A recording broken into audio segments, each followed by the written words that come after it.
Hi Miles, thanks for the footage. Sorry for the delay, I just had a few things on at work, and the main thing was I wanted to make sure that we I had everything in place to go through this review with you. The images that I sent, the screenshots that I sent across earlier in the week, I'm going to use those during this analysis and go through your swing as it relates to the two images that I sent to you. I think the progress you've made in the overall look of the swing, the amount that the sort of head swivels, massively calmed down. I mean, that from day one. I was looking the other day, day one, we're looking back here, so that's come round nicely. The overall pace of the swing and length of backswing has been controlled dramatically. The leg works a lot tidier, much more control of the knees, much less aggressive turn at the hips. You've got adequate turn, you don't need any more than that. The rate at which the left arm is moved back and the wrist hinge has calmed down dramatically, and the shoulder turn now is much more appropriate for someone trying to hit a sort of, short and mid-iron. So overall, really happy with the progress. There are some key pieces in there. I think through the ball, I was looking at your leg action, through the ball much tidier, so keep up the good work with that. My main concern now lies with P4 to P7 and the sequencing of things and the rate at which the accumulators unload, and in particular accumulator 2, which is the wrists, and accumulator 1, which is the right arm. So there is too much release of accumulator 2 too soon. Accumulator 1's pretty lively, which is fine, you can make that work, but accumulator 1 and accumulator 2 releasing aggressively is really difficult to control. As accumulator 2 releases too much too soon, we lose a lot of the left arm flying wedge, and the rate of closure on the club face becomes very hard to control, and there are other knock-on effects or subsequent effects, so that when you're looking at your swing, you're going to be seeing things like you touched on with the side bend question on Twitter. You're going to be seeing things that are maybe, well, obviously they're there, you're seeing them, but are they that apparent? Are they as they seem? I would say not. So if we take a little look first of all at you from face on, and I got Robert Rock up for your comparison the other day on the screenshot. Just bear with me a second, let me just centralise that.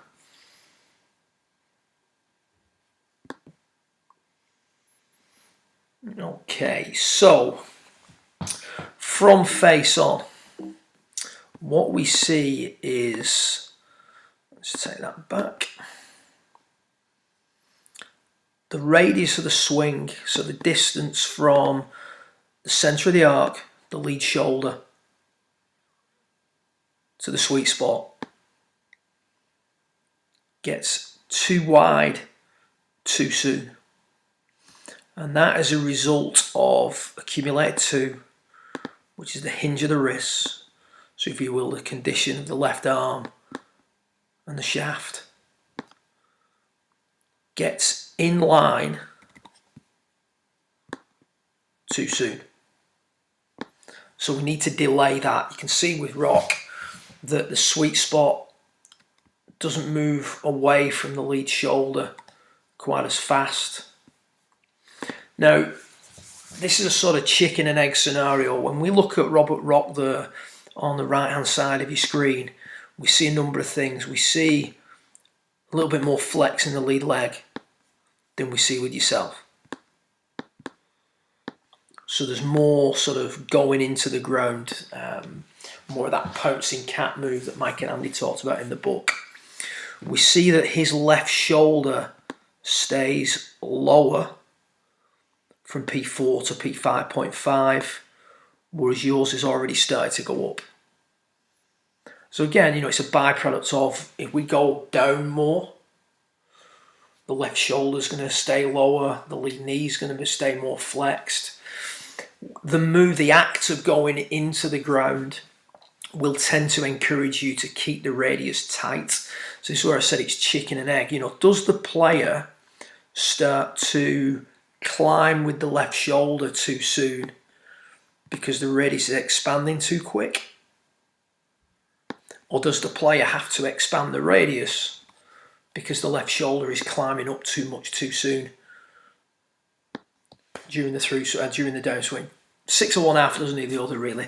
But if we look at it at P5.6, P5.5 maybe, the biggest difference between you and Robert Rock, that point in the swing, is the condition of accumulator 2 and the distance the club has got away from the lead shoulder. So you're very eager to release the angles from the top and unload the right arm and unload the wrist, whereas Robert's maintaining the angles for longer. They load a little bit more in transition. When I was looking at the swings at P5, very minimal differences between you and him, but then as you start to unload very aggressively with the wrist, so accumulator 2 comes out too fast. For you to do that, or in the act of doing that, the lead shoulder comes up very fast, which now gives this impression that you've got excessive side bend. That excessive side bend can sometimes be caused by the hips thrusting forward too fast. And when you've done that in the past, it's fair to say that the head does drop back quite dramatically. But you can see though, your head's pretty quiet. There's a little bit of movement back. But the upper centre of the shoulder turn, isn't really dropping back. So what I'm seeing there is, as I've discussed in the short side bend video, I'm seeing a player who is extending very quickly, which is fine, but isn't rotating continuously enough so that the hip slide can offset the extension. So for the sliding of the hips to offset your extension, you have to have the body opening up a little bit more aggressively. So what I'm going to do now is I'm going to get you up from down the line and let you have a look at the same comparison with yourself and Robert Rock down the line. And again, concentrating on what's going on from P4 to P7 at this one, when we're looking at it from down the line. So we just get that one up for you. Okay, so biggest differences here between you and Robert Rock. You have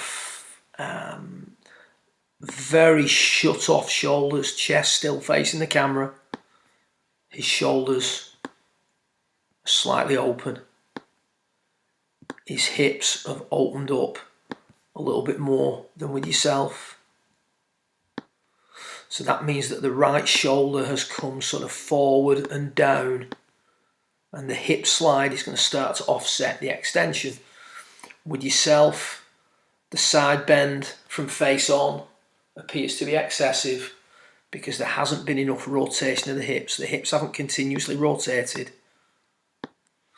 And you can see that all the angles are coming out of the right arm, particularly the wrists. So again, if we just play that back from the top, you're getting the sweet spot back to the ball by engaging the arms very quickly, unhinging the wrists. Now, the more unhinged the wrists are at P7, the higher potential rate of closure you're going to get. Now, you don't always get that. There are some players who have a very high handle. Accumulator 2 is very unloaded and can still be pretty accurate, but it is a difficult way of doing things. If I look at Robert Rock, everything's a little bit more open, certainly with the chest. So we need to get the torso, your torso, opening up more continuously through the hip. And what you tend to do is you tend to open up very late. You know, for someone who's in the position you're in at P7, you'd expect to see the club, the hands and the arms be swung out excessively. But you can see there as the chest turns, everything turns the corner, you know, and on your day when that all lines up, pretty good, no problems. On the days when you can't quite turn the corner quick enough, you're going to block a few out to the right. If you start to release the hands too fast, that can lend itself to a pull hook. Or if you flex or extend the lead wrist too much, some push cuts. So there's a high possibility of some chaotic golf in there, because the arms are very active from the top and the torso is doing much less. So how do you remedy that? Well, what I'm going to do now is I'm going to get up a short video that I did with a student of mine last week. I'm just going to get this up for you now, and it's basically he's trying to isolate a certain move from P4 to P6. And he's trying to understand the difference between extending and flexing, rotating and sliding, etc., etc. He's trying to really sort of differentiate between some key moves. So what we had him do, I'm just trying to find him amongst everybody on here. We had him exaggerate the two different moves that he could make. So initially I got him to swing to the top, and I asked him to really sort of flex forward, feel like he was bringing the arms down from P4 to P6 courtesy of the torso. So his arms are doing nothing, and he's got to bring the club from P4 to P6 using his chest. And then on the next move, I ask him to, and I come in there just to help him, bring the club down from P4 to P6 by using the arms a little bit more actively and letting the left shoulder climb. And I'm asking him the camera's sort of down the line, and I'm asking him to keep the chest facing the camera. Now, this move is more typical of what I see with yourself. So from P4 to 5.5, the chest faces the camera for too long.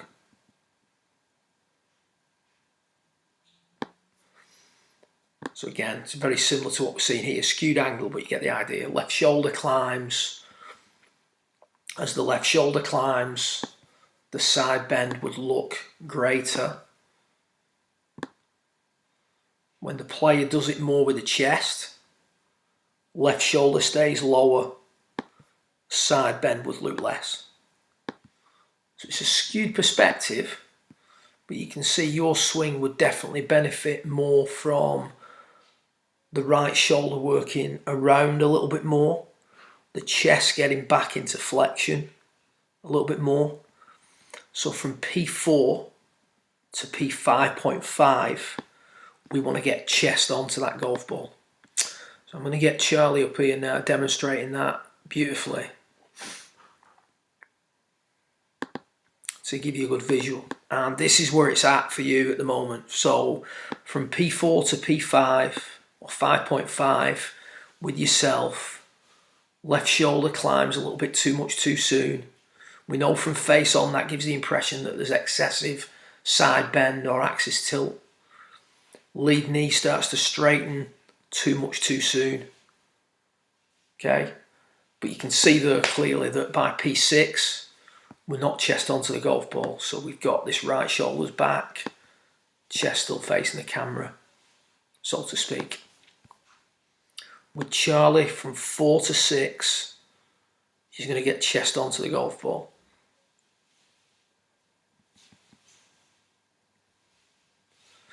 Now, whilst doing this, and I'm going to give you a little bit of advice. Hopefully, you'll take it on board. Whilst working this move into your swing, you're adding a lot, and hopefully you can understand this. You're adding a lot of cut or pull. You're adding some pull characteristics during transition. Now, Charlie was drawing every ball whilst going through this process, and he was keeping the club on the inside by sliding the hips, controlling the extension of the lead wrist, making sure that the arms were in enough at P4, etc., etc. You can get this club on the inside by extending too fast, getting the lead arm to work out, getting accumulator 3 to load tremendously, and that would get the club on the inside, but it wouldn't be ideal. So let's get this torso. I want to get this area here tidied up, and if that means us doing that, if we can get this same move that Charlie's getting here with his torso, and the club starts to creep out in front of the hands a little bit, and we're hitting a few pulls, little cuts, I haven't got a problem with that short term. If you then want to add a little bit of draw in there, so be it, and we'll do it by changing the wrist conditions a little bit. We can do that at setup, we can do it during the takeaway, we can do it during the transition, be what it may. But what I need you to do is get that torso working much better from 4 to 5.5. So by the time the right arm, or the shaft should I say, gets on the right forearm, Charlie is much more chest onto the golf ball at P6 or just beyond P6.1. You can see there's a tremendous difference between the way your torso has worked and the way his torso has worked. Now, if you were back in flexion more and the lead knee was flexed more and the left shoulder was lower, you wouldn't have to straighten everything out here as fast, because if you don't go down far enough and you don't get it back into flexion, you're extending too much too soon. If you don't widen the radius, you're never going to hit the golf ball. So really it's what you're seeing here is a result of not being into the ground enough during transition. Trying to maintain flying wedge, trying to create some shaft lean, etc., etc., is a noble quest, but at the end of the day, we've got to be in a position to do it. The issues at the moment with yourself are more from the inside out. So the issue is the way the torso works. That's the inside of the arc, and as that works in a more appropriate manner, you're going to see a completely different unhinging, if you will, or unloading of the accumulators. So hopefully all that makes sense. If you've got any questions, feel free to message me. Keep working on the way the torso is working, or the torso sequences from P4 to P6. And by the time you're at P6, we want to see you more like Charlie on the right. I want to see shoulders square, chest facing the golf ball, hips starting to open up, a little bit more flex in the knees. Good luck with it. I look forward to watching you progress.